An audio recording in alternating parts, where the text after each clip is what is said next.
very much for your kind words, and I feel very privileged to be here at the Institute, in particular if I see all the pictures of the distinguished speakers that have preceded me here, so I really feel very pleased to be here. I would also like to thank Jill Donoghue at the Institute and Declan of the Competition Authority for inviting me to be here today. In fact, to open the Competition Enforcer series that their two organizations will co-host.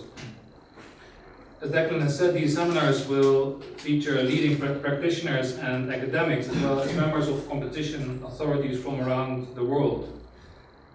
If globalization is the keyword in current economic development, this is equally true for competition enforcement. The European Competition Network, which brings together the European Commission with the national competition authorities, dates only from 2004. And in May, we will be celebrating the 10th anniversary of the worldwide international competition network, the ICN, in The Hague. So in competition enforcement, globalization is also a relatively young phenomenon and an excellent overarching theme for this seminar series. The upcoming speakers will undoubtedly also address the importance of competition enforcement in overcoming the present economic difficulties, restoring competitiveness and in promoting growth. So on all accounts, I would like to warmly congratulate both the Institute and the Competition Authority for this initiative. Now, I'm not saying this out of mere courtesy. These seminars could not have been better timed, actually.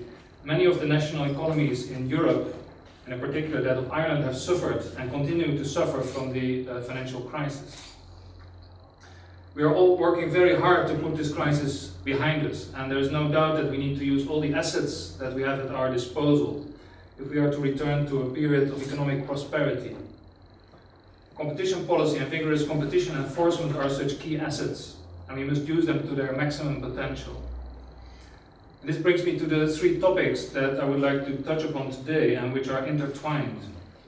And these are, first, the role of competition authorities. Secondly, the contribution made by my own directorate, DG Competition, to competition enforcement. And finally, the link between competition law enforcement and wider public policy priorities.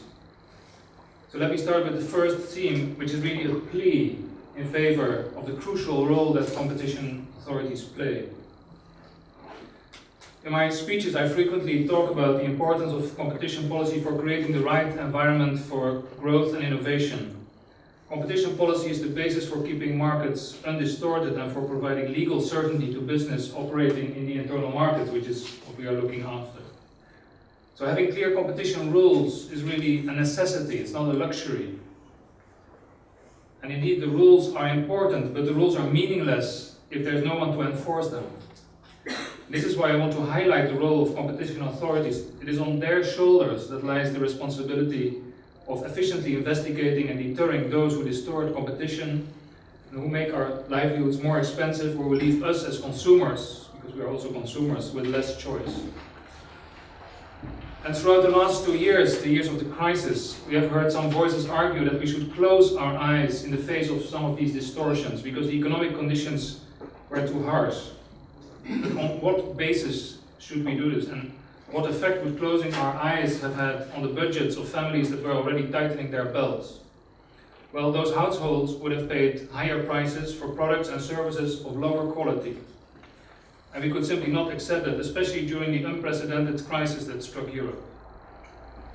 In the European Union, national competition authorities, alongside the European Commission, are in charge of the public enforcement of the treaty provisions on anti-competitive agreements and abuse of dominant positions. And since 2004, their competences have been broadened as the European Union moved towards a more decentralized enforcement system, where indeed national competition authorities now also have a vital role as enforcers of the European competition law on the internal market.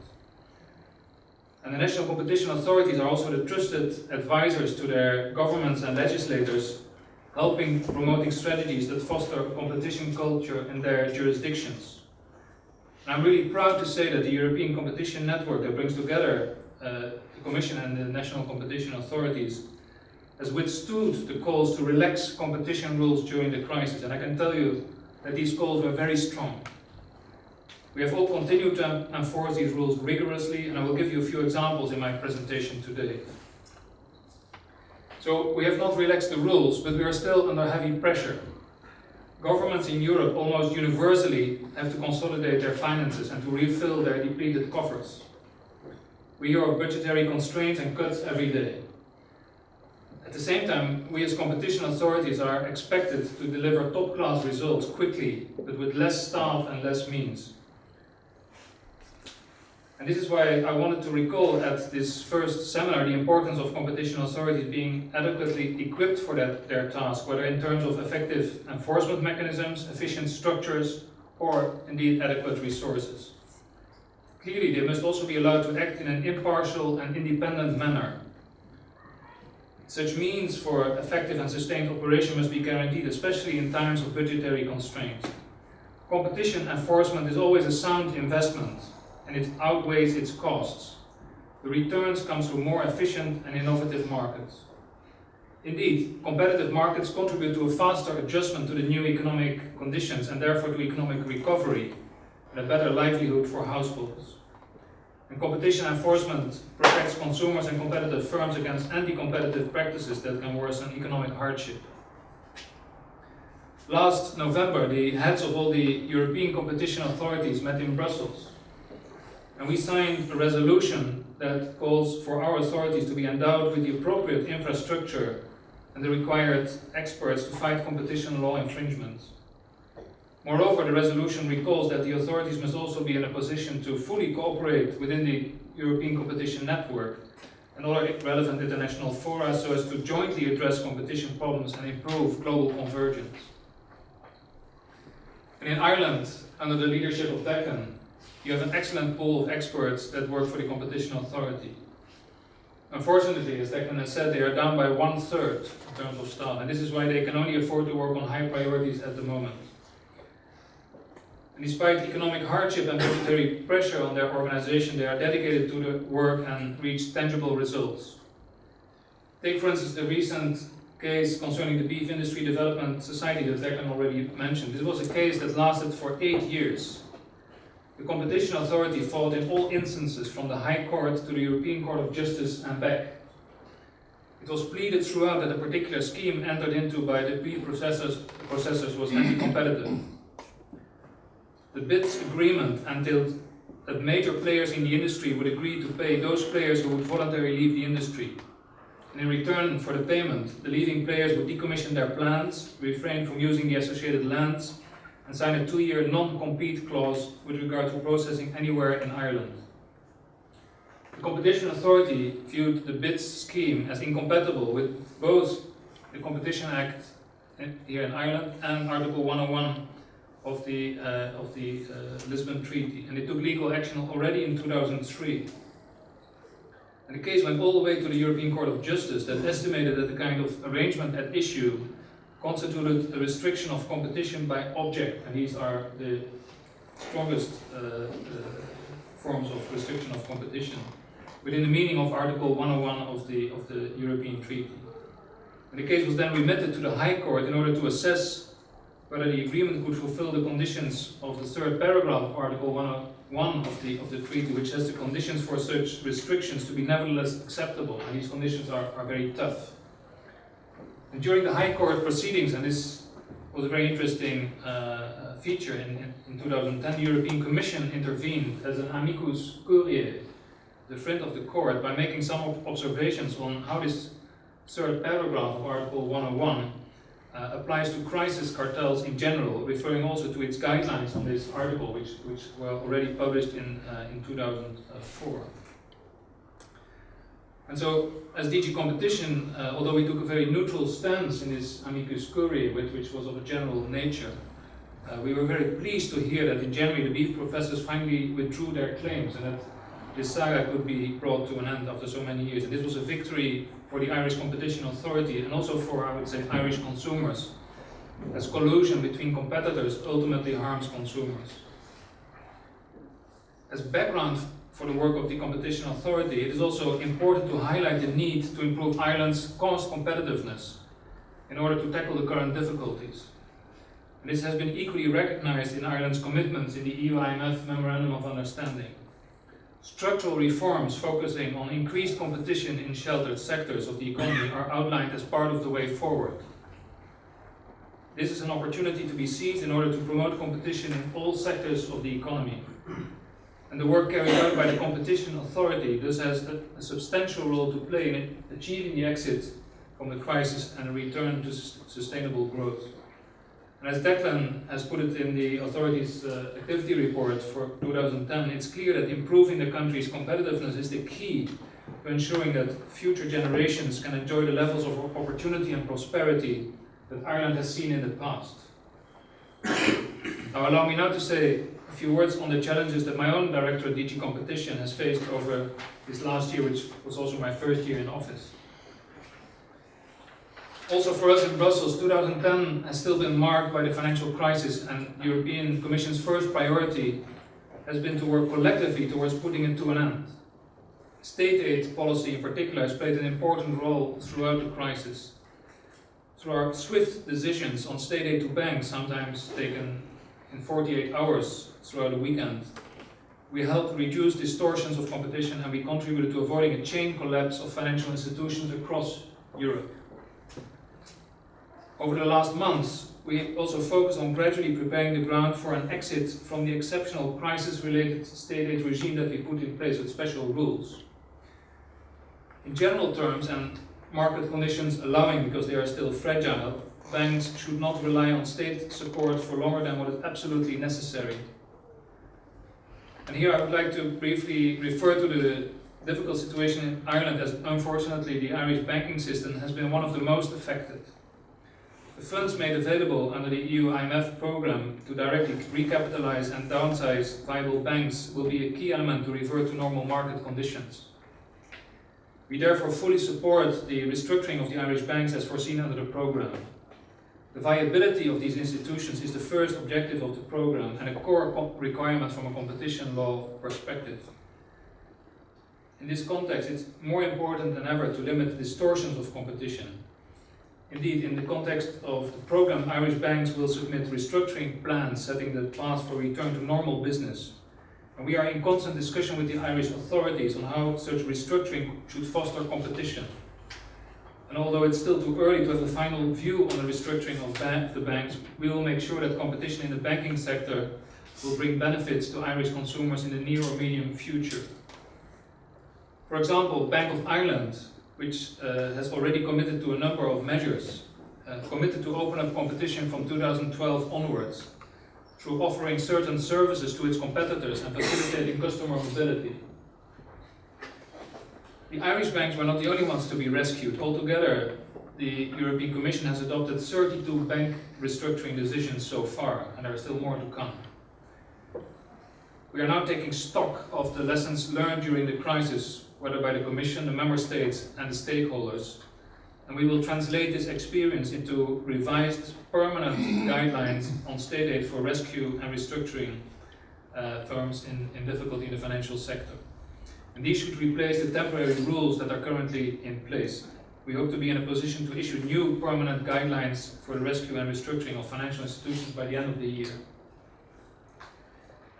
Our assessment under the state aid rules required significant resources from our side throughout the crisis. But nevertheless, throughout last year, my department has also continued to be a tough enforcer on antitrust rules, particularly in the area of cartels. As I mentioned earlier, it is precisely in times of crisis that enforcement should be toughened. So altogether, we imposed for more than €3 billion in fines in 2010 to sanction cartels in areas as diverse as animal feed, LCD screens, bathroom fittings, air cargo transport, DRAM chips, and pre-stressing steel.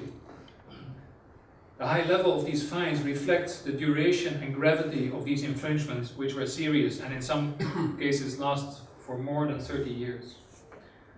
Our fines are designed to make a stance and deter others from breaking the law. In addition, although this is not the prime purpose, but their revenue flows directly into the EU budget and thereby reduces the contributions from the member states to the EU budget. Most importantly, we estimate that our action over the last year against cartels has saved customers at least 7 billion euro in terms of deterrence achieved. So this just goes to show that competition authorities, they cost far less than what they bring to the economy. We have also continued to enforce the antitrust laws in key sectors of the internal market. For example, accepting commitments from companies in the financial, energy and transport sectors that will ensure that these markets remain open to competition in the future. And in particular in the energy field, where the integration of the European energy market is still far from complete. We took some very important decisions in terms of divestments of infrastructure, allowing to improve competition on that market. Another area of our activity concerns our merger policy. And even although the number of mergers was down due to the crisis of the last year, our policy continued to apply unchanged. We still clear most of the cases unconditionally, and when we have concerns, we try to work them out with parties in a way that maintains a level playing field and leaves consumers unharmed. Indeed, our aim is not to hamper creative and innovative business plans that can bring important efficiencies to the market. But we have a duty to intervene also when such ventures are capable of distorting competition and harming consumers. And in the merger context, we have also broadened our experience with so-called merger remedies. That is, the measures that firms have to take in order to take away the competition concerns in a merger. And you can imagine that there are new types of industries where these kind of remedies are very complicated. And so we had a very interesting example last year in the merger between Intel and McAfee, or the takeover, the security software provider. And usually in a merger case, we impose so-called structural remedies, usually consisting of divestitures of certain parts of the business that create competition concerns. But in this particular case, we put in place so-called behavioral remedies, and they consisted of remedies concerning interoperability, allowing on the one hand the Intel McAfee merged entity to create efficiencies in bringing together the chips from Intel and the software from McAfee, but on the other hand allowing other security software producers to have interoperability with these new systems, so that the innovation also there could go on. So this was a very interesting example. There are also rare occasions. In fact, since the introduction of our merger rules in 1989, we have only prohibited 20 mergers, but there are occasions when we have to do so. And earlier this year, we had to prohibit the Olympic Aegean merger in Greece. We had no choice but to prohibit this merger, given that the merger would have harmed consumers, because the two parties would have had very big market shares in particular on some of the flights going out from Athens to the islands. And incidentally, this was the first prohibition case since Ryanair Aer Lingus in 2007. Broadly speaking, our enforcement action should encourage companies to compete on the merits and to innovate, so that the economy as a whole benefits from increased competitiveness. And in line with this competitiveness objective, which is also being discussed today and in the context of the decisions on European economic governance, in 2010 we have also been modernizing the rules. Our aim was to provide increased legal certainty to business and their advisors, and so as to ensure that the rules reflect the pace of market development, whether it concerns online sales, standardization, or research and development.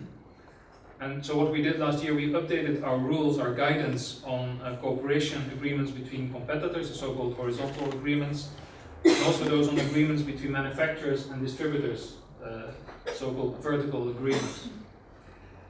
And the revised rules will, for instance, contribute to boosting e-commerce and pro-competitive cooperation between competitors in vital areas of the economy as research and development or the design of technical standards.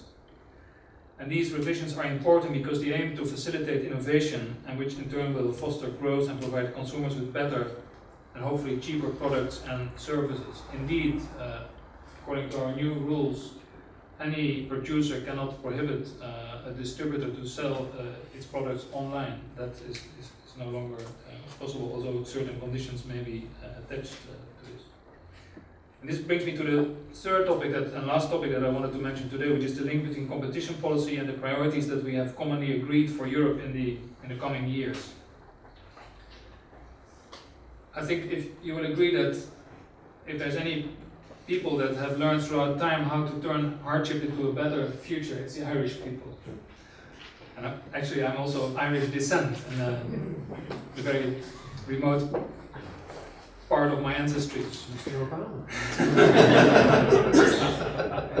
I have no Kenyan traces. That you know of.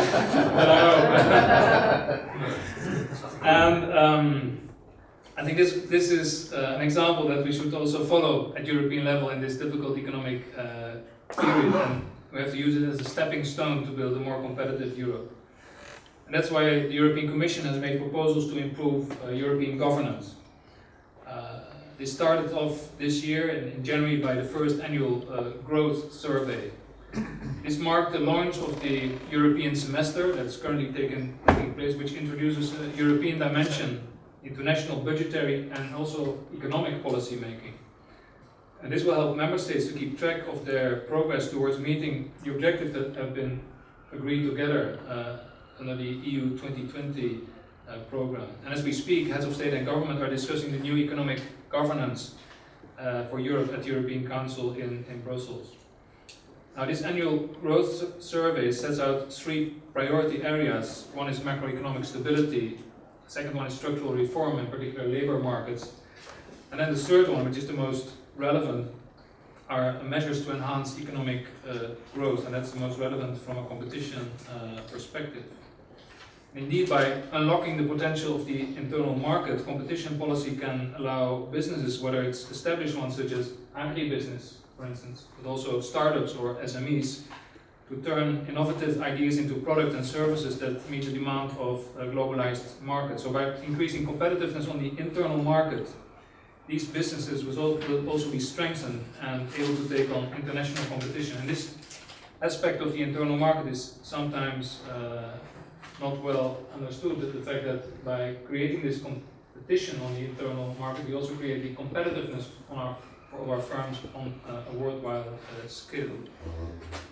Unfortunately, despite all the efforts with the internal market program, the original 1992 program, there are still barriers to market entry and obstacles to entrepreneurship on the internal market. And this is, for example, why it's so important that we publish these new rules on online distribution, which I just mentioned, because there are still barriers in online sales. But it's also why, by sanctioning cartels or abuse of dominance, which we pursue much more than in some other jurisdictions, that we have to ensure that no private entity can raise obstacles to trade, and thereby preventing consumers from getting the best deal. And this is also why, when we promote interoperability in high-tech industries, whether it's through cases in the IT sector or through clarification of the rules on standard setting, we contribute to allow innovative entrepreneurs to enter the market. And we allow them, therefore, to come forward with improved solutions for Europe that can withstand on a worldwide scale. Now, to come back to what is undoubtedly closest to your hearts and minds, and that is the situation in Ireland, it's also clear that competition enforcement is part of the solution. The Memorandum of Understanding that I referred to earlier sets out clear commitments towards competition reforms in the third and fourth quarters of this year already. These reforms concern mainly services and network industries, but also competition enforcement as such. Today is therefore not a time to shelter particular services or sectors from competition. On the contrary, it's time to open up markets, bring barriers to commerce down, and allow consumers to reap the benefits of increased competitiveness. At the same time, adjustment of competition enforcement, such as to be able to pursue certain cases, including fines, through a civil procedure, would enhance deterrence. So I hope that my remarks today have set the tone for a fruitful debate at all the forthcoming events of this Competition Enforcers series. And again, I commend the Institute and the Competition Authority for their initiative, because it's very important for competition enforcers to step up communication and advocacy efforts to repeatedly explain to the public and to policymakers at large why competition enforcement is crucial and why our work directly matters on the markets. And I hope to have contributed to this effort today. Thank you very much.